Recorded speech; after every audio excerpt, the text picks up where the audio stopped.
So this is going to be my last video. Don't worry, not for YouTube. For this year, I'm in 2022. Of course, I'll make more videos in the next year, but I thought, why don't I share with you the things I've learned this year? And I really hope and wish that I can take these things with me as we start the next year. So stay tuned to watch that. Hi everybody, this is Dr. Samreen.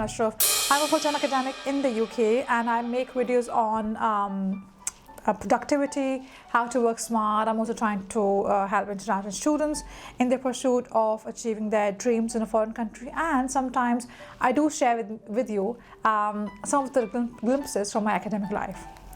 So 2022 has passed by, and there has been ups and downs as in every other year, but also this year has taught me various lessons as well, and I thought, why don't I share these lessons with you? So to begin with, first of all, what I've learned in this year is that it's extremely important for us to keep a balance in our lives. And what I mean by balance is balance in every aspect of our life, right? Focusing too much on just work life might not be good, or focusing too much on any aspect of life does not really do good. Too much of anything is not good anyway, and it's always about keeping the moderation.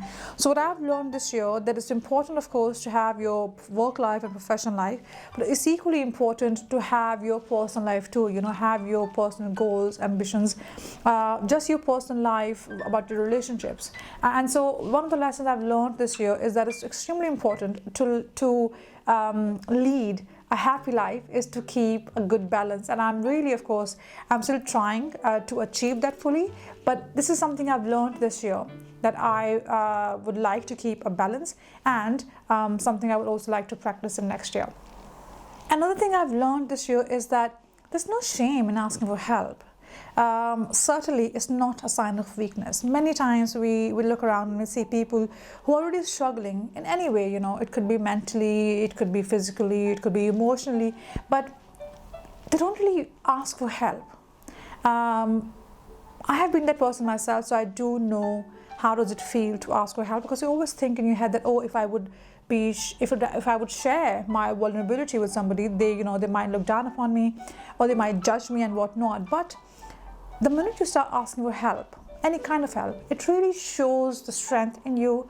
It really shows your courage, and it also shows that you really want to, of course, make things better for yourself. And therefore, you may ask for help from others who might have been in a similar situation as you are right now, and therefore they may share their personal experience, which definitely can help you. So definitely, there's no shame in asking for help. And if you're still somebody who struggles with that, then trust me when I say that it's definitely worth asking for help, no matter what you're going through. My next learning is just being honest about something which you don't know really. So for example, I was in a class, and the student asked me a question, and I looked at them and I said, well, I don't know. I don't know the answer to this question. Yes, I'm here to share my knowledge with you, but equally, I don't know every single thing in this world. I mean, there's so much out there. Yes, I have a doctorate. Yes, you call it Doctor of Philosophy. Yes, I have a PhD and whatnot. But it doesn't give you the guarantee that you would know every single thing which is out there in the world. And so there's no shame in saying that, oh, I don't know. I can read it for you, I can learn it for you, and then I can come back to share my knowledge with you. And trust me, the minute I said I don't know, I just felt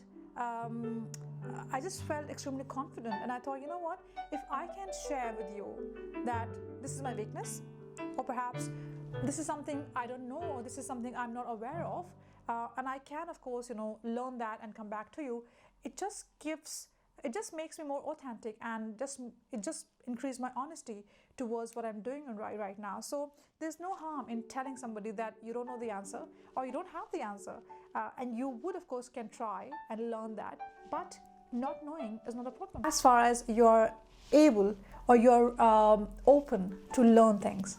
Then I've learned that communication is the key.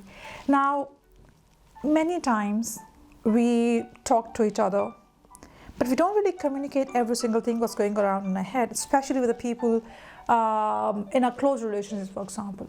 Now, something I have learned it this year, because sometimes we expect people to know what's going on in our heads, and I always say that unless we were in a magical world. I'm a huge Harry Potter fan, so unless I was in Hogwarts, or I could apply that spell on you, there's no way we can read each other's minds. And so unless you won't tell me what's going on in your head, I can't really know, or can I?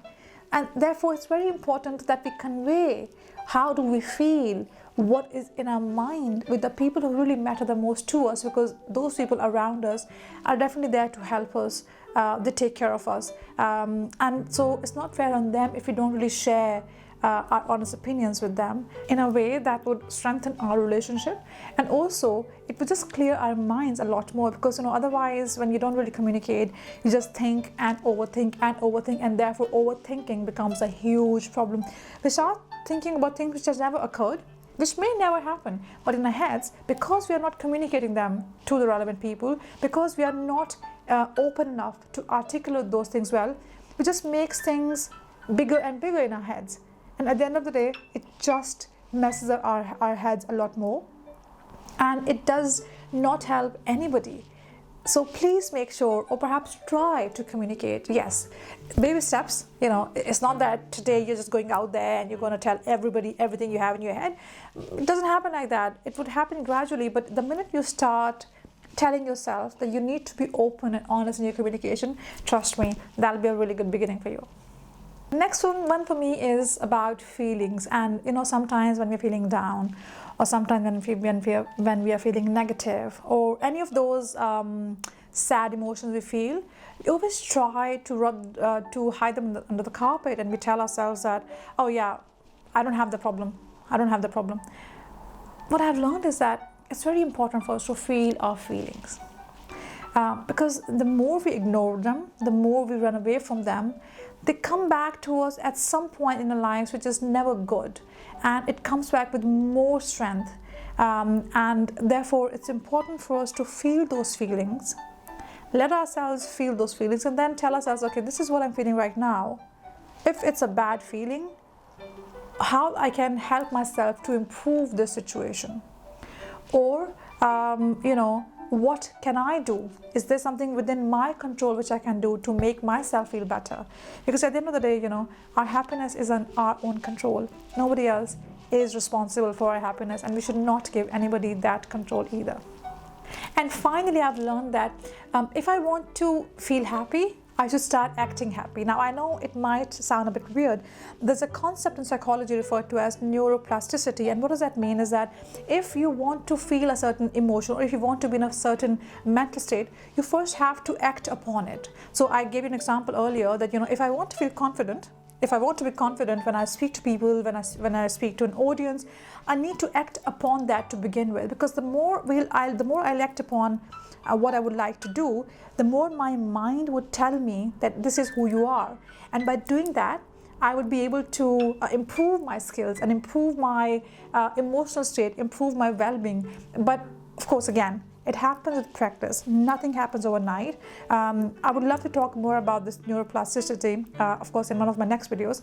But one of the things I've learned this year is that even though, for example, when sometimes I'm feeling very down for some reason, if I would feel that feeling, but equally at some point then I would tell myself, okay, how can I come out of it, and what do I need to do it?